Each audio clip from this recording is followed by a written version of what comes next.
No pension. No 401k that survived the divorce nobody but me remembers. No rich uncle, no lucky investment, nothing but a social security check that landed in my account on the 3rd of every month like clockwork, whether I was ready for it or not. $1,640. That was it. That was the whole plan. Everyone told me that wasn't a retirement. It was a warning label. I moved to the Philippines with it anyway, and I want to tell you exactly what happened next. I carried mail for the Postal Service for 31 years in Scranton, Pennsylvania. Same route for the last 18 of them, give or take a few reassignments. I knew which porches had loose steps, which dogs actually bit and which ones just barked for show, which mailboxes needed a firm shove to close in the winter once the metal warped from the cold. It's strange what a body remembers after that many years. My shoulders still ache some mornings from a mailbag I haven't carried in 3 years. There's a particular satisfaction in a job like that which I don't think people outside it always understand. You become part of the architecture of a neighborhood, quietly present in 100 small daily moments, the wave from a porch, the dog that learns your footsteps before it learns most visitors, the elderly woman on Maple who'd leave a thermos of coffee out for me most winter mornings without ever making a fuss about it. I didn't realize, until it was gone, how much of my sense of belonging in that town had been built entirely out of that route, out of being needed in that specific, small, daily way. My wife Carol and I bought a small row house in 1991, the kind with a narrow front porch and a backyard just big enough for a grill and 2 lawn chairs. We raised one son there, Michael, who lives about 2 hours away now in Pittsburgh with his own family. Carol passed 6 years ago.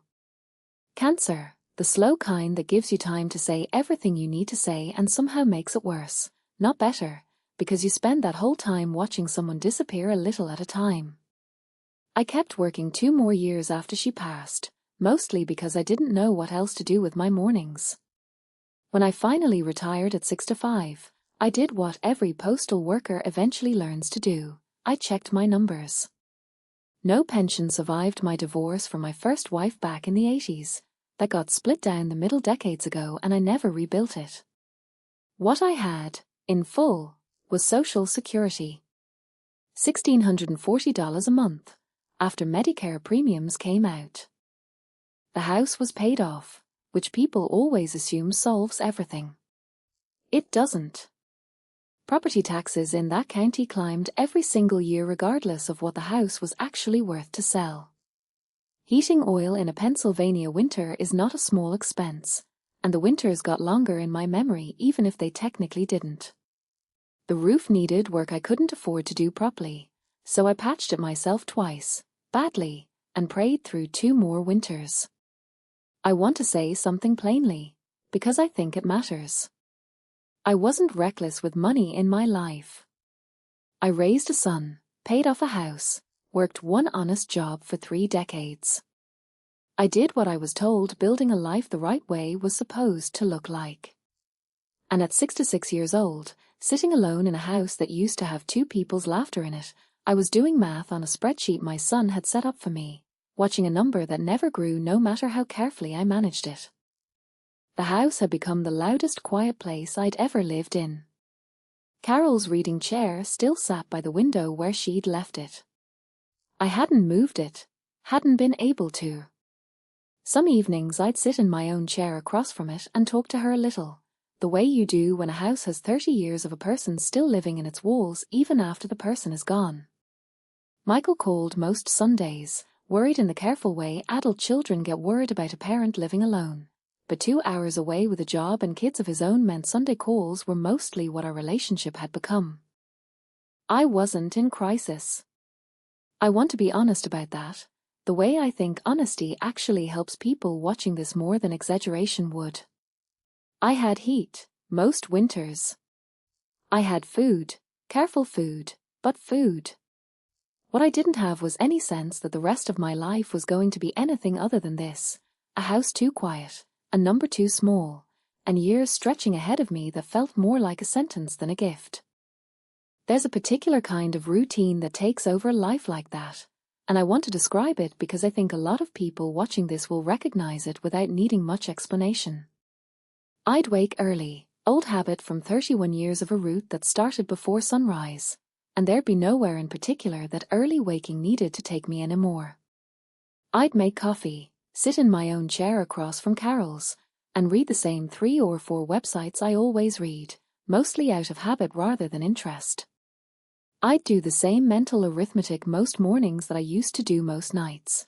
What the oil bill would look like this month, whether the property tax notice had come yet, whether I could put off the dentist another season.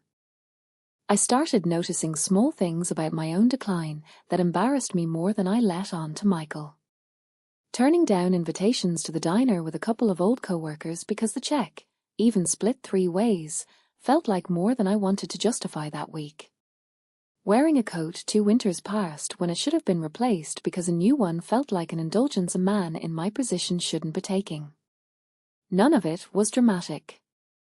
All of it, stacked together over 2 years, had quietly convinced me that this, a shrinking life, careful in every direction, was simply what remained of my story.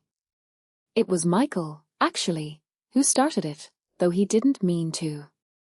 He'd sent me a video one Sunday, almost as a joke, some clip about a retired guy living overseas on nothing but Social Security, the kind of thing that shows up in your feed and gets forwarded around without much thought behind it. "Thought you'd find this funny, Dad," his text said. I don't think he expected me to actually watch the whole thing. I don't think he expected me to watch 6 more that same night. I sat in Carol's old reading chair, of all places, with my phone, watching one video after another.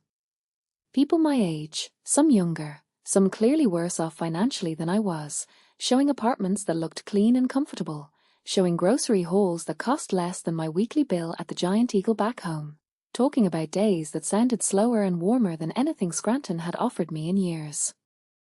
I didn't believe the numbers at first. 31 years handling other people's mail, seeing envelopes from every collection agency and every unpaid bill that came through that neighborhood, had made me deeply suspicious of anything that sounded too easy. I spent nearly 3 months doing the opposite of believing, actively trying to poke holes in what I was seeing. I joined a couple of online groups specifically for retirees living overseas on fixed, modest incomes, and instead of glossy videos, I found long threads of real people arguing about grocery prices, sharing actual receipts, warning each other about scams and overpriced apartments. That's what finally convinced me. Not the Polish. The arguing. Real people don't argue about grocery prices in a scam. I called Michael on a Tuesday night, later than I usually called him, and told him what I was thinking. There was a long pause, longer than I expected. "Dad," he finally said, "are you doing okay? Like, really okay?" I understood the question underneath the question. He wasn't just asking about money. He was asking whether his father was slipping into something dangerous, some kind of decline dressed up as an adventure. I told him the truth. That I wasn't running from anything except a house that had gotten too quiet and a number that had gotten too tight. That I'd done more research on this than I'd done on any decision in my working life. That I needed him to trust me the way I'd trusted him with plenty of his own decisions over the years. It took him another 2 months to come around, and when he finally did, it wasn't with total confidence, but with something close to it. I sold the row house to a young couple who reminded me, a little, of Carol and me 30 years earlier. I kept 2 suitcases, a box of photographs, and Carol's wedding ring, which I still carry in my shirt pocket most days, not to wear, just to have close.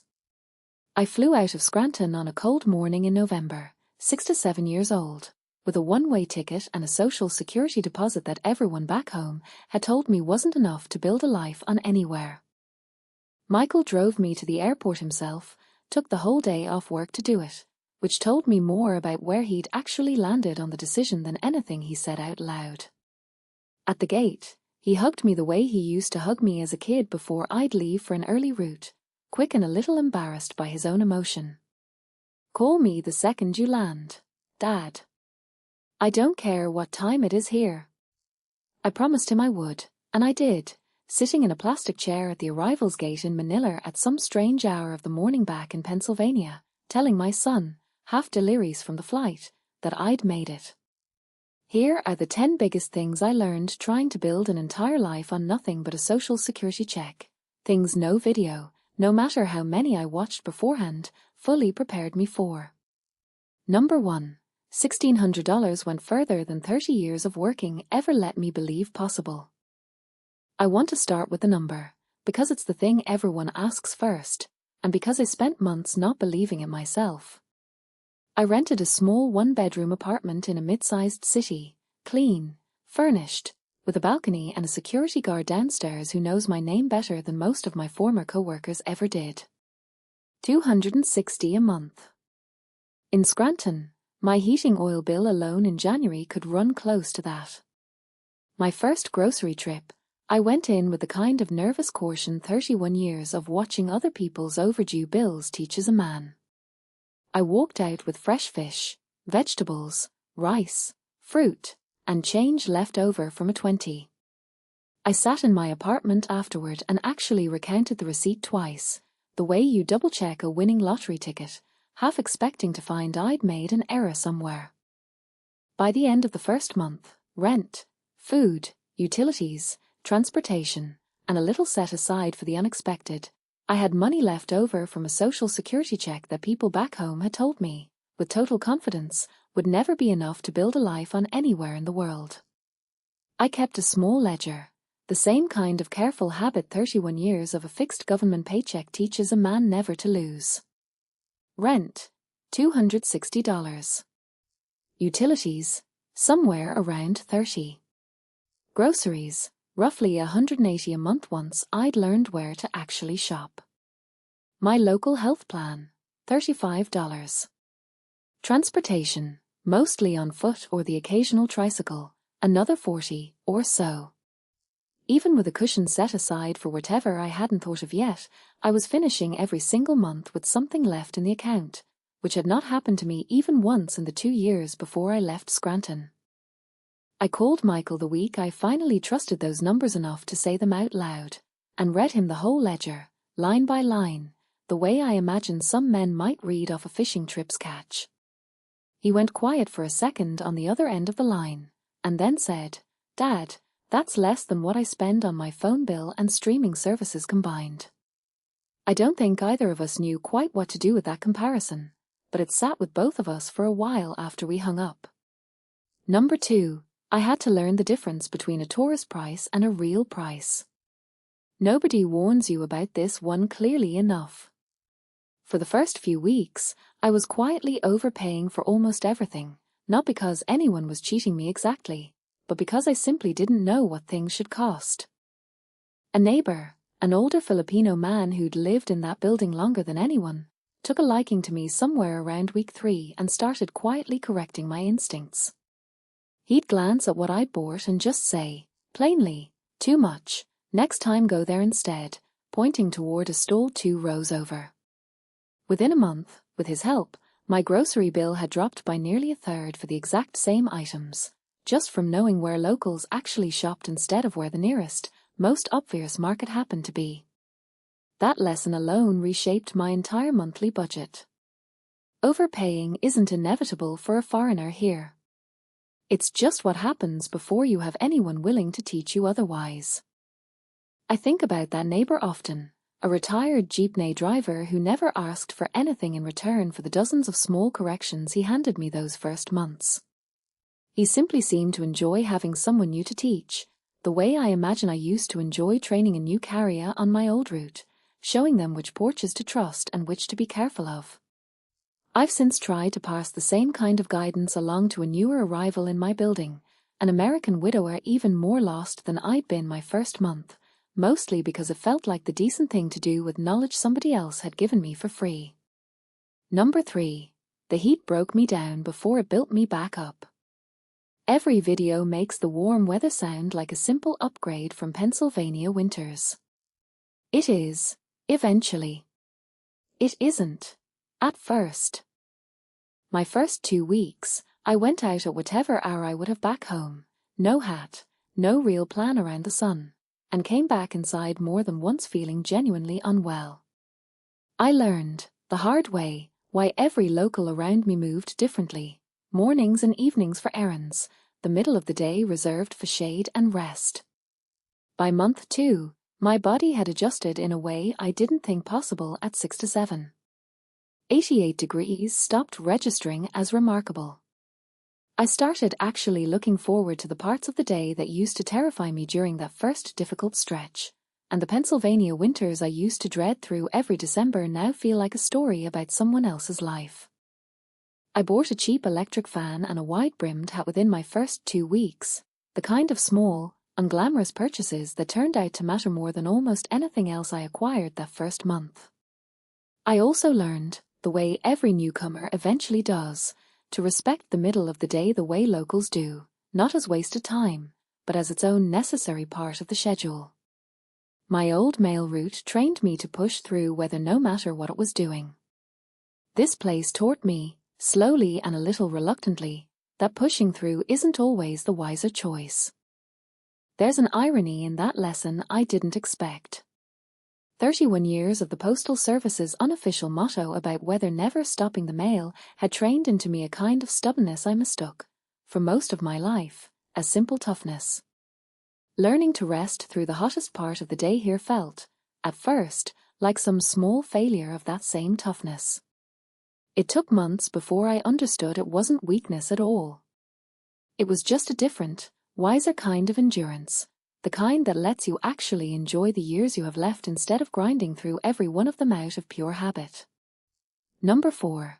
I stopped being the man whose wife had died, and started being just a man again.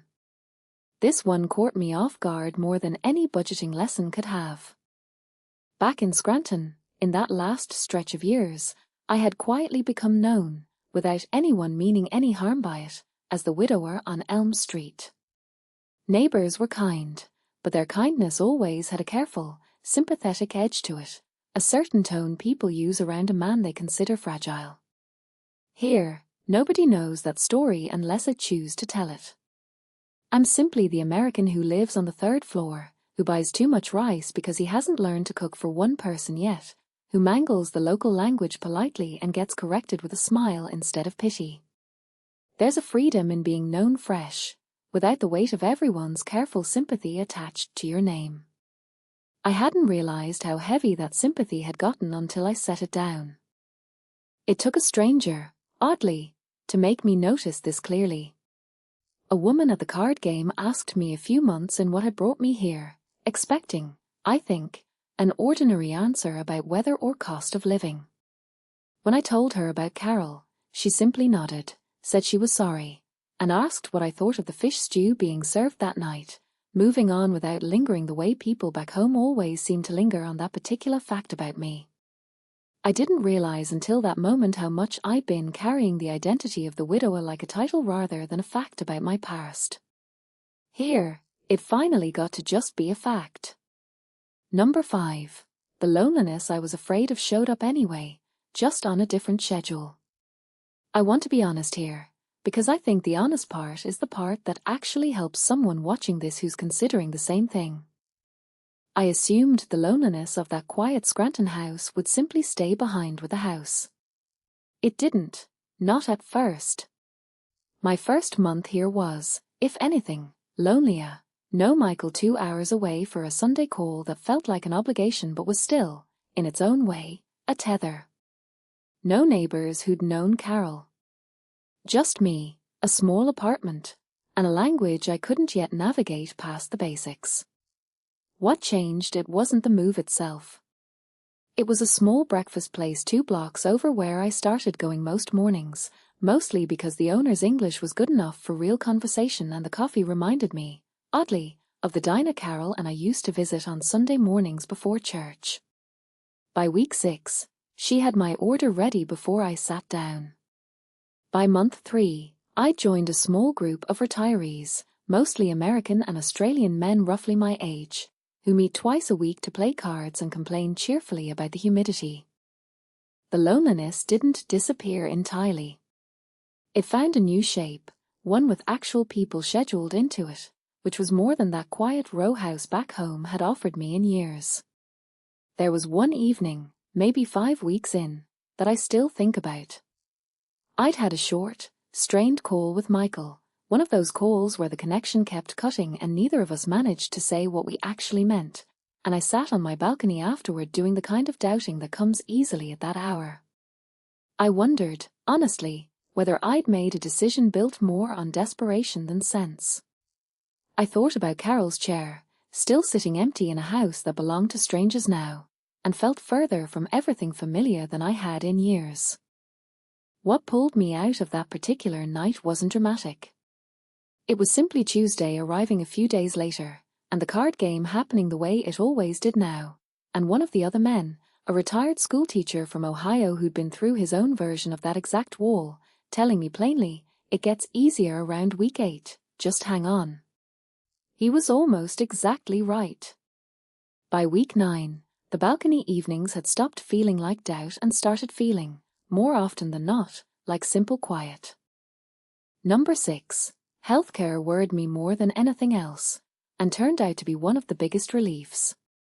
31 years watching what illness did to other people's mail, collection notices and hospital bills stuffed into envelopes I delivered without ever opening, had made me deeply afraid of what my own healthcare might cost me somewhere unfamiliar.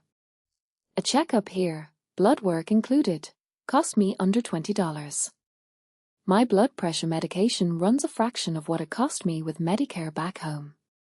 I did what felt responsible before I needed it rather than after, found the better-equipped hospital in the nearest larger city, confirmed what kind of care they could actually provide, and built a modest local health plan into my monthly budget for around $35. I remember sitting with my neighbor, the retired jeepney driver, going over my options for that health plan line by line, the same patience he'd shown me at the market carried straight over into something far more important. He'd been through the process himself years earlier and knew exactly which plans covered what, which clinics had the friendliest staff for someone still learning the language. 31 years of navigating postal service benefits paperwork had made me cautious about signing anything I didn't fully understand, and having someone I trusted walk me through it made all the difference in actually feeling secure in the decision rather than just hopeful about it. I had a scare in month 5. A fall that bruised my hip badly enough to need an X-ray. The whole visit, imaging included, cost under $50. I sat afterward thinking about every collection notice I delivered over 3 decades to people back home who'd been bankrupted by exactly this kind of ordinary bad luck, and felt something between relief and quiet anger at how differently this same emergency had just gone for me here. I called Michael that same evening, mostly to reassure him before he heard about it secondhand and worried more than the situation deserved. He asked, almost reflexively, what the visit had cost, the way anyone raised in the American healthcare system asks that question before anything else. When I told him, he was quiet for a moment and then said something that stuck with me. "Dad, you're safer there financially than you would have been falling on your own front steps back here." I hadn't thought about it in exactly those terms before, but he wasn't wrong. 31 years of watching what a single bad fall could do to someone's finances back home had taught me to fear exactly the kind of accident that, here, turned out to barely register on my monthly budget at all. Number 7. I learned to cook for one, which sounds small and changed almost everything. Carol always did most of the cooking. After she passed, I mostly didn't bother. Cereal, frozen dinners, the kind of eating that isn't really eating so much as just maintaining. Here, the market is close enough to walk to, and the produce is good enough that not cooking started to feel like a genuine waste. My neighbor's wife, without being asked, spent one Saturday afternoon teaching me 3 simple dishes, correcting my knife work with more patience than I deserved. I still burn things more often than I'd like to admit. But I look forward to dinner again for the first time in 6 years, and a full week of groceries costs me less than a single takeout order used to cost back in Scranton on a bad week.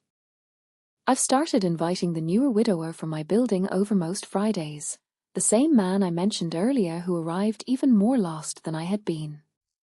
Neither of us is any good in a kitchen, honestly, and our meals are simple, sometimes a little burnt around the edges. But there's something about cooking for someone else again, even badly, that Carol's absence had taken from me for 6 long years. I hadn't realized how much I'd missed the specific, ordinary act of setting a second plate on a table until I started doing it again. Number 8. Michael's worry became something neither of us expected.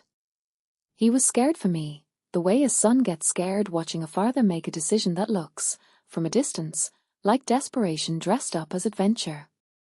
He visited 5 months in, and I watched him walk through my door bracing for something he clearly didn't find. A clean, sunny apartment. A father who'd put on a little weight in a good way, who looked more rested than he had in the 6 years since Carol passed. He met the card game group. He ate breakfast at my regular spot and watched the owner greet me by name before either of us said a word. On his last night, sitting on my small balcony, he said something I've turned over in my head many times since. "Dad, I think I was more scared of you being alone in that house than I ever let myself admit. I feel better about this than I did about you staying there." That sentence did something for me that no amount of research or spreadsheet math had managed. It told me the people who loved me had stopped worrying and started, instead, being glad. He brought his youngest, my granddaughter, on that same trip, 6 years old and utterly unbothered by the whole idea of a grandfather living on the other side of the world, the way children her age are unbothered by most things adults consider enormous. She spent most of the visit obsessed with the balcony view and the neighbor's cat, and on the last night, half asleep against my shoulder, she asked when we were coming back. Michael and I looked at each other over her head, and I think we both understood, without saying it, that we now meant something a little different than it used to. This was somewhere they'd be returning to, not just somewhere I disappeared into. Number 9. I rebuilt a kind of purpose I thought retirement had taken from me. 31 years of a male route gives a man a strange, specific kind of purpose, a schedule, a neighborhood that depended on him showing up, a small daily usefulness that adds up over decades into something like identity. Retirement had quietly taken that away, and Carol's death had taken away the other half of what gave my days shape. I hadn't realized how much I'd been drifting until I found myself, here, slowly building small routines that gave the days a shape again. My card group twice a week. My breakfast spot most mornings. A standing arrangement to walk with my neighbor most evenings, both of us moving a little slower than we used to and neither of us minding. None of it replaces 31 years of a male route or 30 years of a marriage. I don't think anything fully does. But it gave the days handles again, something to hold on to, and I hadn't realized how much I'd been missing that until I had it back. I think about the difference between the two kinds of empty days I've now lived through, the empty days in that Scranton row house, which felt like waiting, and the occasional empty day here, which simply feels like rest. It's a small distinction on paper, and an enormous one to actually live inside. My old route gave me purpose by necessity, other people depending on me showing up. What I've built here gives me purpose by choice, which I've come to think might be the better kind, even if it took losing the first kind entirely to understand the difference. I've even started, in a small way, being needed again. The newer widower in my building leans on me now the way I once leaned on my jeepney driver neighbor, asking which stalls to trust, which repairman to call, how the local clinic works. There's a symmetry in that I didn't expect when I first arrived here with nothing but a suitcase and a number nobody believed in. I spent 31 years being the reliable one on a route full of strangers who came to depend on me. I didn't think, at 68, I'd get the chance to be that kind of reliable again. It turns out purpose doesn't retire just because the job does, if you leave room for it to find you a second time. Number 10. I stopped believing my life was something that had already mostly happened. This is the lesson that took the longest to settle in, and it's the one I think about most walking home from cards most evenings. Back in Scranton, somewhere in those last quiet years, I think I'd started believing my real life was behind me, the working years, the marriage, raising Michael, and what remained was just an epilogue, quiet and small, waiting to run out. I never said that to anyone, but I lived like it was true, sitting across from Carol's empty reading chair more evenings than I want to count. I don't live like that anymore. $1,640 is still exactly the same number it always was. What changed is everything that number can build around it here. Mornings that don't start with dread, a body that gets to move through warmth instead of shovel through snow, a small breakfast place where someone says my name before I've even sat down, a card game twice a week with men who've all, in their own ways, learned to start again this late in the story. I'm 68 years old, living in a small apartment on the other side of the world from the row house I raised my son in, on a social security check everyone told me couldn't build a life anywhere. I carry Carol's ring in my shirt pocket most days still. I miss her every single day, in ways that haven't changed and probably never will. But for the first time since she passed, I'm not just waiting out the rest of my life in a quiet house. I'm actually living it. I think sometimes about the man I was in that reading chair, doing arithmetic in his head instead of sleeping, certain the best of his life had already happened and what remained was simply management. I don't know exactly when I stopped being that man. It wasn't one single morning. It was 100 small mornings, stacked one on top of another, of breakfast with someone who knew my order, of cards twice a week, of a granddaughter falling asleep against my shoulder on a balcony 8,000 miles from where I raised her father. None of those mornings cost anything the number in my account couldn't cover. They just required a place willing to let that number build something real. I want to be careful about how I end this, because I don't think what happened to me is a guarantee for everyone watching, and I'm not going to tell you to sell your house tomorrow because a widowed mail carrier from Scranton figured it out. Moving here didn't erase my grief for Carol. It didn't make the distance from Michael and my grandkids disappear. I still miss birthdays, still miss the small ordinary Tuesdays of a life I used to be closer to.